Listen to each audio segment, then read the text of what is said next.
అంటే యాక్చువల్లీ బంగారం రేటు తగ్గినప్పుడు కొనుక్కున్న బంగారం ఇదా? ఇది. ఓకే. అంటే ఐ మీన్ ఆ గోల్డ్ బంగారం రేటు నేను తీసుకున్నప్పుడు చాలా తక్కువ ఉండింది. అది పెరిగిందనమాట. దీన్ని చేయించే ప్రాసెసే నాకు 2 ఇయర్స్ పట్టింది. అంటే మధ్యలో ఒడిదుడుకులు అన్నీ రావడం, ఆగిపోవడం, మళ్ళీ స్టార్ట్ చేయడం, ఆగిపోవడం, స్టార్ట్ చేయడం. 2 ఇయర్స్ దేవుడు అప్పుడు సహకరించాడు మనకు. ఇప్పుడు ధరించడం జరిగింది. మొత్తము మీ మీద ఇప్పుడు ఎన్ని కిలోల బంగారం ఉండొచ్చు? ఇంతనే ఉందమ్మా. కిలోలు. ఇంతనే మీ ఉందమ్మా. వెయిట్ కాకుండా దాని వెయిట్. ఇంత ఉందమ్మా అంతే. Gold wait.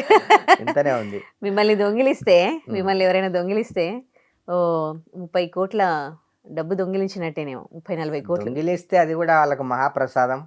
అండ్ అది కూడా ఆ దేవుని అనుగ్రహంతో జరిగిందని చెప్పి ప్రతిదానికి యాక్సెప్టెడ్. మీకు ఒక ధైర్యం అంటే నన్ను ఎవరు ఏం నా చేయలేరు.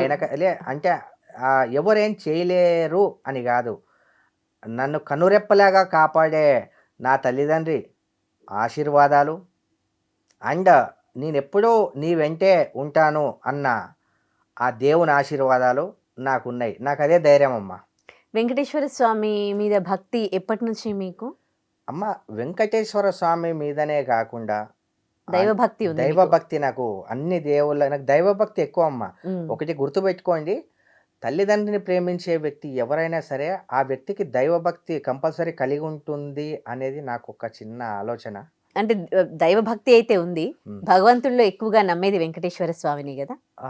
వెంకటేశ్వర స్వామి, ఆంజనేయ స్వామిని, రాముణ్ణి ఆ, అందరినీ నమ్ముతానమ్మా. ఆ. అందరినీ